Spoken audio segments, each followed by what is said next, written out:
ada 180.000. Jadi maksudnya kita seringkali sangat terampil dalam memangkas percaya diri kita sendiri tanpa melihat data secara lengkap.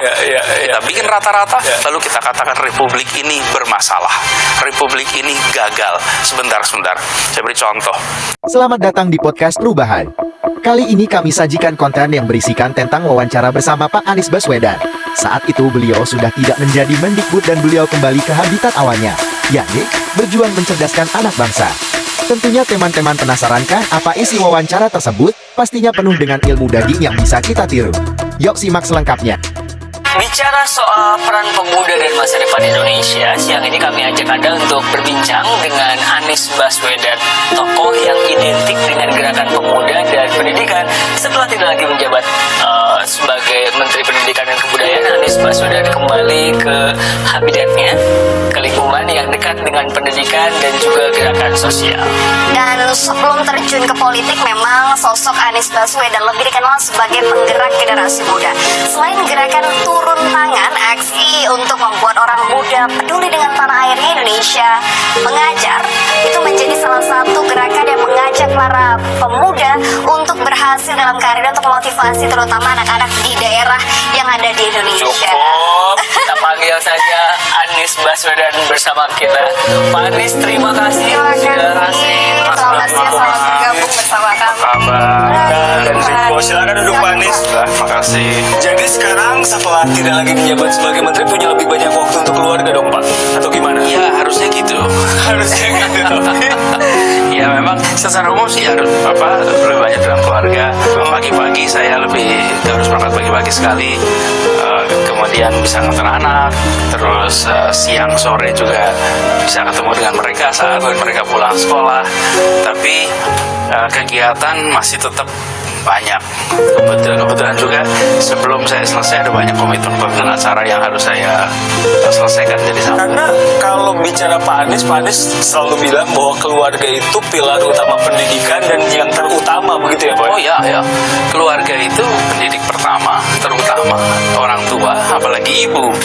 Jadi ya apalagi, dan kita kalau sekarang kita menyaksikan sekarang 71 tahun Indonesia merdeka, kan kita bicara tentang Indonesia, kesejahteraan, keadilan. Tapi sebetulnya dari mana sih itu mulainya? Semuanya dari keluarga.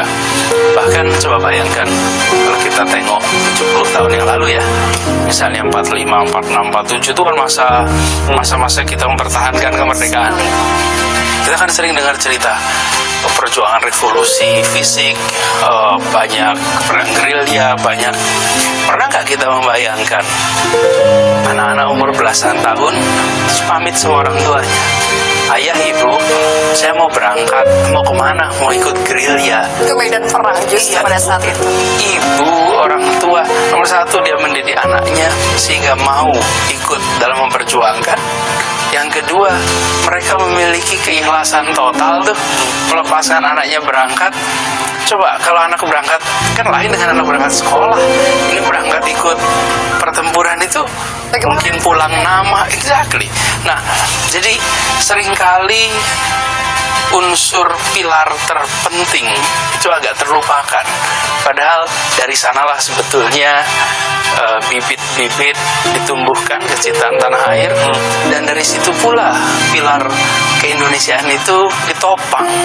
Jadi saya membayangkan kalau kita memperhatikan lebih baik soal pendidikan dalam keluarga, apalagi peran kita sebagai orang tua dalam menumbuhkan kecintaan pada tanah air, dalam menumbuhkan kemauan untuk berbuat bagi negeri, itu mulainya sebetulnya semuanya. Meski banyak juga yang sudah lupa antara orang tuanya yang dan lupa kesulitan, apalagi kita di ibu kota mungkin sudah tidak ada lagi waktu bisa bagi diatur. anak-anak. Misalnya gini tadi pagi sebelum saya kesini itu kita jam 10 pagi saya sama anak-anak kita kibarkan bendera merah putih dulu. Jadi jam 10 pagi saat di tempat lain upacara kami bertiga saya dengan anak saya 2, kita naikkan bendera merah putih di halaman kita sendiri.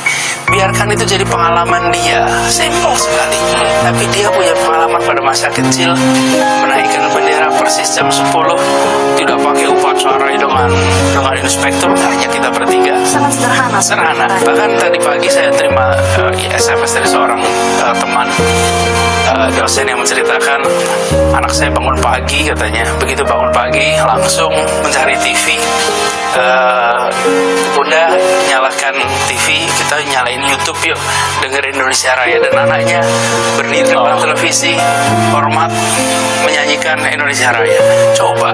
Jadi sebetulnya bukan menyisihkan waktu tapi make time gitu ya Pak? Iya, jadi menumbuhkan kecintaan pada tanah air. Ekspresi ini kecil-kecil nampaknya, tapi itulah yang membekas. Nah, kita seringkali kalau berbicara ini rumit, besar gitu. Enggak, cari yang sederhana. Dari rumah terlebih Dari rumah.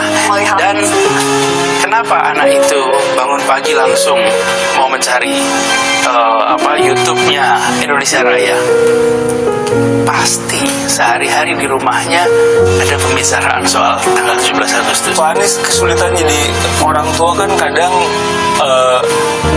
dalam tanda kutip meminta anaknya untuk ikut kayak tadi, ayo upacara, enggak, tidak mau. Bagaimana Anda bilang ke orang tua itu untuk anak-anak, ayo, bahwa ini tuh penting loh.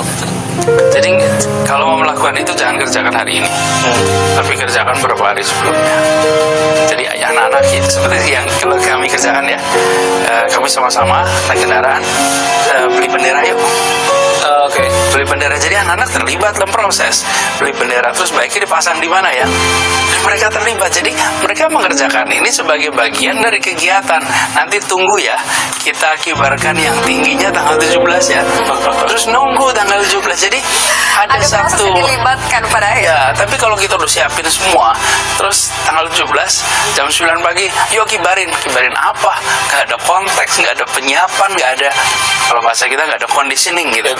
Disiapkan. Nah, dan ini tidak memerlukan energi ekstra. Ini simple sekali. Tapi kalau misalkan ke beberapa sekolah itu yang menerapkan memang ilmu dari luar negeri, kurikulumnya seperti itu, apakah tidak akan merusak nasionalisme dari anak-anak Nah, Indonesia? yang menyangkut itu, waktu saya masih bertugas di kementerian, salah satu aturan yang kita buat ini, dan ini boleh dicatat, namanya Permendikbud nomor 23 tahun 2015.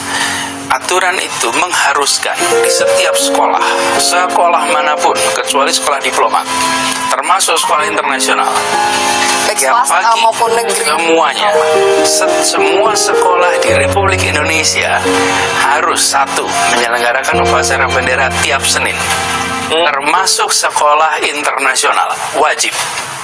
Yang tidak wajib adalah sekolah diplomat. Itu kayak zaman saya sekolah dulu Pak. Ya, nomor 1. Terus yang kedua, setiap hari pagi mereka dimulai dengan satu berdoa. Yang kedua, menyanyikan lagu bernuansa patriotik dari Indonesia Raya atau lagu-lagu nuansa patriotik lainnya. Patriot itu artinya bangsa. Jadi bernuansa kebangsaan. Kemudian di akhir hari pelajaran, anak-anak harus menyanyikan lagu daerah. Wajib. Waktu yang sempat Bebas lagu daerah. Karena kalau tidak, siapa lagi yang akan merawat dan mengembangkan? Nah, itu sudah diwajibkan sudah 10 tahun lalu. Jadi, buat semuanya yang mendengar ini, jika di sekolahnya belum melaksanakan, tegur. Karena ada peraturannya nih. Dan Pak Anies peraturannya udah wajib. buat di aturannya nih. Termasuk sekolah internasional. Jadi Harus patuh. harus semua sekolah yang beroperasi di wilayah Republik Indonesia, kecuali milik kedutaan, harus menjalankan ini. Dan waktu itu kita sengaja tegaskan. Mengapa? Karena kita merasa menumbuhkan kecintaan pada tanah air itu dilakukan lewat proses pembiasaan. Dibiasakan. Kalau tidak terbiasa menghormati bendera, tak akan menghormati bendera. Kalau tidak terbiasa menyanyikan lagu-lagu bernuansa patriotik, maka pesan-pesan itu nggak masuk. Dan lagu-lagu kita itu selain memang nadanya menggugah, tapi syairnya dahsyat. Anda perhatikan lagu-lagu itu, syair-syairnya itu masuk dalam bawah sadar kita. Bertingkah laku halus hai putra. Ada nilai moralnya ternyata ya lewat lirik. Coba, anak-anak kalau menyanyikan lagu itu kita seakan-akan nggak sadar, padahal coba diajarkan bertingkah laku halus. Hai putra, jadi ini contoh betapa pentingnya yang hal-hal nampaknya kecil tapi itu bisa menjaga. Berpengaruh besar. Pak Anies, kalau Anda melihat kan kalau Indonesia itu nggak cuma Jakarta, kalau kita bicara merata atau tidak, jawabannya tentu tidak masalah pendidikan ini kan? Atau gimana? Anda punya argumen lain? Oh iya, jadi pendidikan itu, fasilitas pendidikan, fasilitas kesehatan itu beda-beda tiap tempat. Jadi yang kita miliki itu banyak ketimpangan, terutama karena infrastruktur. Misalnya ya, kalau kita lihat ada anak-anak menyeberangi jembatan mau sekolah, ini masalah pendidikan atau masalah transportasi? Dari akses saja sudah. Masalah transportasi. Waktu Anda jadi Menteri Pendidikan, yang bikin pusing tuh apa itu? Ya, jadi kemudian kita melihat, ya ini masalah transportasi, tapi kita nggak boleh diam aja. Karena itu yang kita lakukan kemarin namanya membangun pusat informasi. Kita meminta sekolah, orang tua untuk menginformasikan kita. Kita bikin ada satu websitenya namanya Lintasan Aman. Lintasan aman. Ya, jadi kalau sekolah orang tua melihat lintasan tidak aman, kabari kami. Oh, Dan jadi yang ini kita kerjakan, pendidikan juga kami tentang dapat, infrastruktur. lalu kami ngomong ke infrastruktur PU, ke Pak Basuki, dan Pak Basuki langsung bangun. Jadi laporan dari kita, cuma selama ini kan kita menganggap itu bukan masalah pendidikan. Ya memang benar, tapi kalau kita diam saja, siapa yang mengabarkan ke PU? Jadi yang kami lakukan adalah kabarkan ke pendidikan, nanti kami lapor ke PU, karena yang bisa bangun PU, saya nggak bisa bangun jembatan, dan langsung dijalankan. Ya, nah, ketimpangan ada, bukan hanya di pendidikan. Ketimpangan itu di banyak sektor. Kenapa? Terutama karena infrastruktur. Tapi saya ingin garis bawahi, seringkali kalau kita lihat Indonesia itu di rata-rata, Mas. Kalau di rata-rata itu kalah Indonesia. Jadi misalnya nilai rata-rata di Indonesia dibandingkan dengan Singapura, dengan Malaysia, pasti kalah. Negara besar, Indonesia, Cina, India, Brazil, itu kalau di rata-rata pasti rendah. Pasti rendah. Karena apa? Karena ada ketimpangan itu, Pak. Karena ada ketimpangan yang luar biasa. Tapi kompetisi itu kan nggak pakai rata-rata, Mas. Kompetisi itu kan antar orang, bukan? Iya. Jadi misalnya nih, saya lihat kemarin nilai ujian nih misalnya, diambil 4% yang tertinggi. 4% tertinggi siswa di Indonesia itu jumlahnya 180.000. Itu 4% tertinggi SMP. Seluruh siswa di Singapura itu 45.000 seluruh siswa. Oke, ini 4% aja udah 180.000. Jadi maksudnya kita seringkali sangat terampil dalam memangkas percaya diri kita sendiri tanpa melihat data secara lengkap. Kita bikin rata-rata, lalu kita katakan republik ini bermasalah, republik ini gagal. Sebentar, saya beri contoh. Bung Karno dulu mengatakan, beri saya 10 pemuda dan saya akan guncang dunia.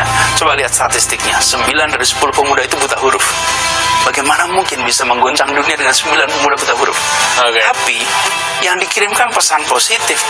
Apalagi kalau sekarang kita tunjukkan datanya bukan 4%, 25%, maka 1,8 juta. Itu Salah satu alasan kenapa kita ngundang Pak Anies ini karena positif kemana-mana. Jadi kita pendengarnya juga. Tapi usai jeda kita akan bahas lebih banyak lagi soal ini Pak Anies, dari mulai keluarga apa yang harus dilakukan juga, karena tadi pilar utama dan